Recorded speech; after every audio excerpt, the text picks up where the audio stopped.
Welcome back to City News. Municipal chairperson Tadiboyina Radhika పట్టణ 14వ వార్డులో పర్యటించారు. ఈ సందర్భంగా వార్డులోని శానిటేషన్ పనులను ఆమె పరిశీలించారు. వార్డులో కాలువల సమస్య ప్రధానంగా ఉందని, వ్యర్థాలను కాలువలో వేయడం వల్ల మురుగునీటి పారుదల సక్రమంగా జరగడం లేదని, ప్రజలు చెత్తను పురపాలక సిబ్బందికి అందించాలని సూచించారు.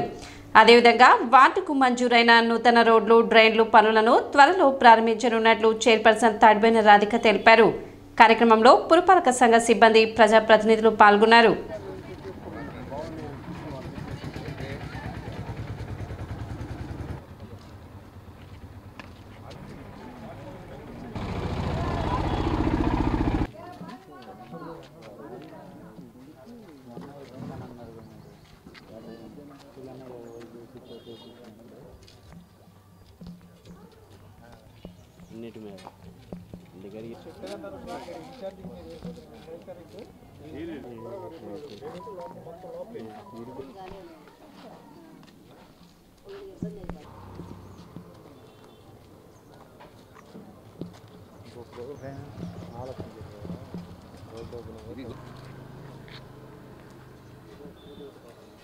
పద్నాలుగో వార్డులో శానిటేషన్ భాగంగా ఇది రెండో రోజు రావడం జరిగింది. ఇక్కడికి వచ్చేసి ఈ వార్డుల్లో కాలువస్ అనేది మరీ ఘోరంగా ఉన్నాయి. మరీ రోడ్ మీదకి వస్తని ఈ ప్రజలందరూ కూడా వ్యర్థాలు ఏవైతే ఉన్నాయో మూటల గట్టల్లా ఈ కాలువలో ఇలా వేయటం జరుగుతుంది. అలానే ఈ డ్రైనేజ్ సమస్య కూడా ఉంది, అది కూడా త్వరలోనే పరిష్కరిస్తాము. ప్రజలందరికీ చెప్పేదంటే ఎక్కువగా ఈ ఆక్రమాలు అనేది ఆక్రమించుకోవడం జరుగుతుంది. ఈ షాపులు కానివ్వండి, బండలు కానివ్వండి, ఇలా బాత్రూమ్స్ లాగా కట్టేస్తారు డ్రైనేజీ మీదే. ఎంక్రోచ్మెంట్ ఎప్పుడైతే తొలగిద్దో ఏ వార్డులో అయినా సరే శానిటేషన్ అనేది ఇంకా మెరుగుపడిద్ది. ఈ ఎక్కువ ఆక్రమించుకుంటానా ఈ మురుగుదల అనేది పారుదల లేకుండా అక్కడ ఆగిపోవటం జరుగుతుంది. కాబట్టి ప్రజలందరికీ గమనించేది ఏంటంటే తప్పకుండా మీరు ఇలాంటి మాకు తీసే విధంగా, కాలువలు తీసే విధంగా ఏర్పాటు చేసుకోవాలని కోరుతున్నాను. మీకు ఫస్ట్ నుంచి నేను చెప్తానే ఉన్నాను, కాలువల మీద ఇలా అక్రమంగా ఆక్రమించవద్దు. ఏమన్నా చేయాలనుకున్నప్పుడు మాకు మాన్యువల్ లాగా ఏర్పాటు చేయండి, మేము దాని నుంచి తీపిస్తామని కూడా మీకు చెప్తున్నాం. రెండో రోజుగా మన వార్డు డ్రైనేజ్ ప్రాబ్లమ్స్ చూడటానికి మన చైర్పర్సన్ రాధిక గారు రావడం జరిగినది.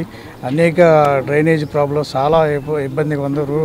కాలువలు సరిగా లేకపోవడం వల్ల డ్రైనేజ్ ఎక్కడెక్కడ వేస్ట్ పేరుకుపోవటం. డ్రైనేజ్ కాలువ క్లియర్ చేస్తామని వెంటనే గ్రాంట్ చేయడం జరిగినది. జనరల్ ఫండ్స్లో పెట్టి ఆ డ్రైనేజ్ మెయిన్ కాలువ తీస్తే కానీ ఈ చిన్న కాలువలో చిన్న డ్రైనేజ్ కాలువలు దాంట్లోకి వెళ్తాయి. కాబట్టి అది వచ్చే నెలలో మొదలు పెడతాం జరిగింది. ఈ డ్రైనేజ్ ప్రాబ్లం ఉండదు కాబట్టి ఇప్పుడు మన వార్డు అంతా మనమే శుభ్రం చేసుకోవాలని తెలియపరుస్తూ ప్రతి ఒక్కళ్ళకు తెలియపరుస్తూ ఏఎస్ఎన్ ఫార్మసీలో రక్తదాన శిబిరం జరిగింది. ఇండియన్ ఫార్మాస్యూటికల్ అసోసియేషన్ ముంబై పిలుపు మేరకు 63వ జాతీయ ఫార్మసీ వారోత్సవాలలో భాగంగా IPA, SF, IPTI, AP state branch, NSS మొదటి విభాగం మరియు రెండవ విభాగం youth red cross, Indian red cross society Tenali సంయుక్త ఆధ్వర్యంలో ఏఎస్ఎన్ ఫార్మసీ కళాశాలలో రామచంద్రరావు మేనేజర్, హెచ్డిఎఫ్సి బ్యాంక్ వారి సౌజన్యంతో బుధవారం రక్తదాన శిబిరం నిర్వహించారు. కార్యక్రమానికి ముఖ్య అతిథులుగా MRO, Indian red cross society Tenali vice president KV Gopalakrishna, Indian red cross society Tenali chairperson M Bhanumathi పాల్గొన్నారు. MRO, Indian red cross society Tenali vice president KV Gopalakrishna, కళాశాల ప్రొఫెసర్ డాక్టర్ డి నాగార్జునారెడ్డి రక్తదానం చేశారు. కార్యక్రమంలో ఫార్మసీ విద్యార్థులు 30 యూనిట్లు విలువైన రక్తాన్ని అందించారని youth red cross convener doctor T Nagalakshmi Durga తెలిపారు. MRO, Indian red cross society Tenali vice president KV Gopalakrishna 3 లేదా 4 సార్ల కంటే ఎక్కువ రక్తదానం చేసిన విద్యార్థులను అభినందించి అవార్డ్స్ అందించారు. కార్యక్రమంలో కళాశాల principal doctor K Venkataramana, youth red cross ASN convener doctor T Lakshmi Durga, IPA ASF mentors G Nandagopalakrishna, P Bhargavi, IPASF ASN president S Sunil, APTI, AP state branch president మరియు కళాశాల principal doctor K Venkataramana, ASS మొదటి విభాగం మరియు 2 విభాగాల programme officers T Jyothivasu, K Kalyan Chakravarthy మరియు కళాశాల విద్యార్థులు పాల్గొన్నారు. ఈరోజు ఏఎస్ఎన్ ఫార్మా కాలేజీ వారోత్సవాల సందర్భంగా మా ఇండియన్ రెడ్ క్రాస్ వారికి మరి రక్త దాన కార్యక్రమం ఏర్పాటు చేయడం జరిగింది.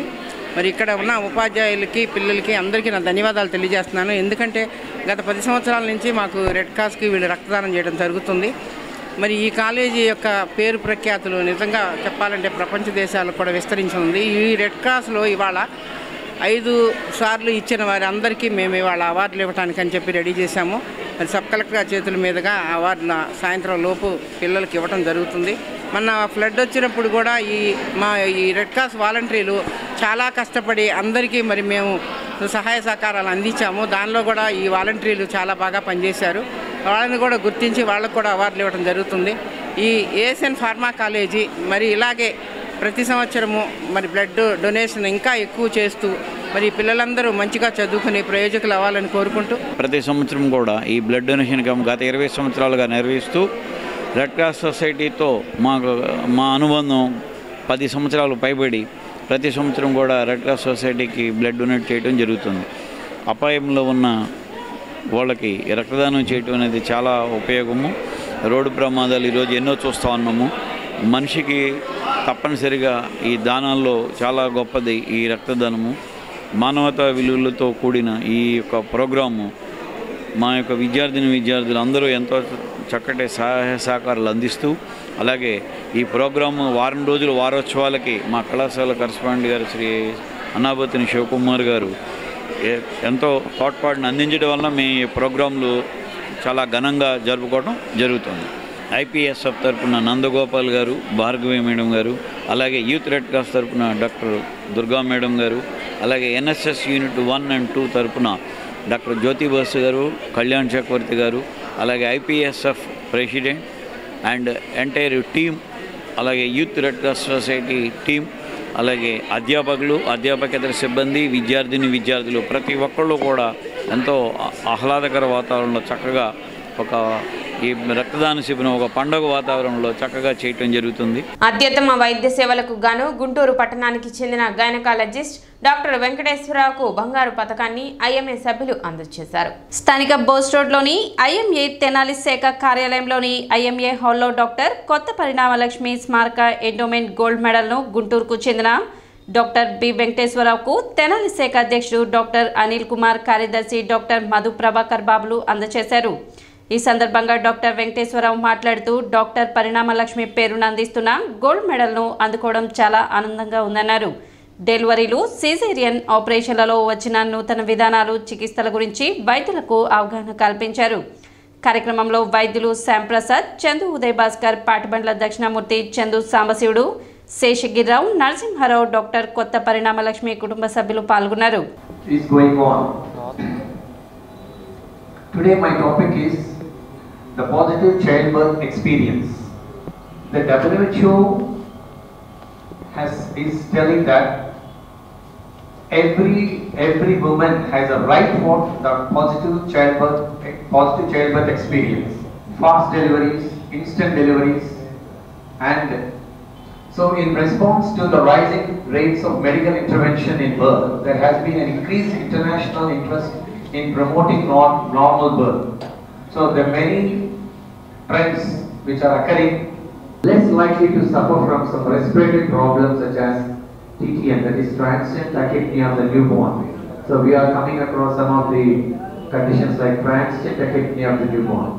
డాక్టర్ కొత్త పరిణామలక్ష్మి గారిని గుర్తు చేసుకుంటూ ఆమె పేరు మీద గోల్డ్ మెడల్ లెక్చరు ఇవాళ డాక్టర్ ఎం వెంకటేశ్వరరావు గారు, gynaecologist and obstetrician, professor and HOD of Katuru medical కాలేజ్కి బహుకరించడం జరిగింది.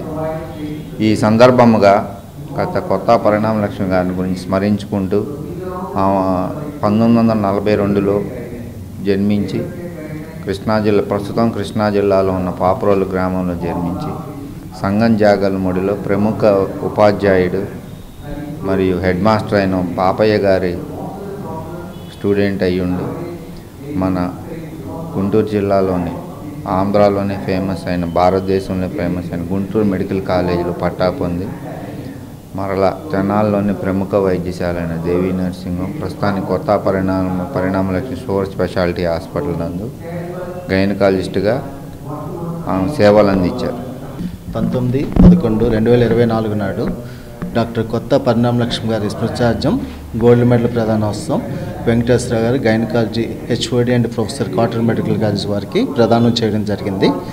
మేడం గారు డాక్టర్ కొత్త పరిణామలక్ష్మి గారు తెనాలి పట్టణంలో వైద్య సౌకర్యాలు అంతగా లేని రోజుల్లోనే మొదటి గైనకాలజిస్ట్గా ఎండీ పట్టాను పొందుకొని ఈ చిన్న ఊరికి వచ్చి చాలా వైద్య సేవలు అందించారు. అప్పట్లో ఇలాంటి వైద్య పట్టా ఉన్న వాళ్ళు పెద్ద పెద్ద నగరాలకు వెళ్ళి సేవలు చేసేవాళ్ళు.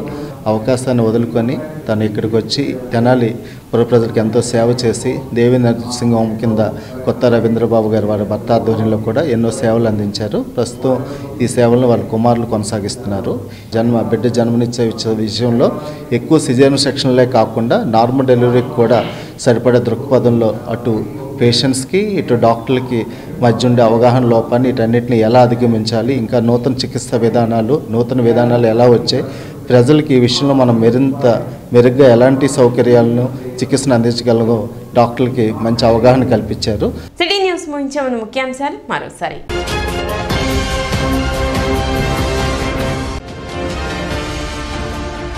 కొల్లిపర మండలంలో ధాన్యం కొనుగోలు కేంద్రాన్ని ప్రారంభించిన జిల్లా కలెక్టర్ నాగలక్ష్మి.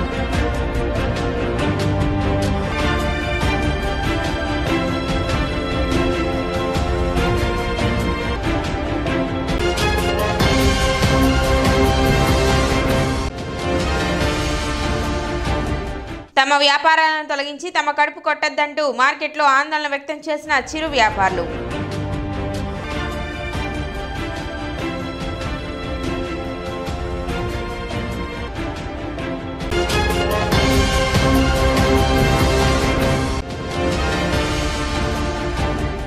ఘనంగా ముగిసిన 57వ జాతీయ గ్రంథాలయ వారోత్సవాలు.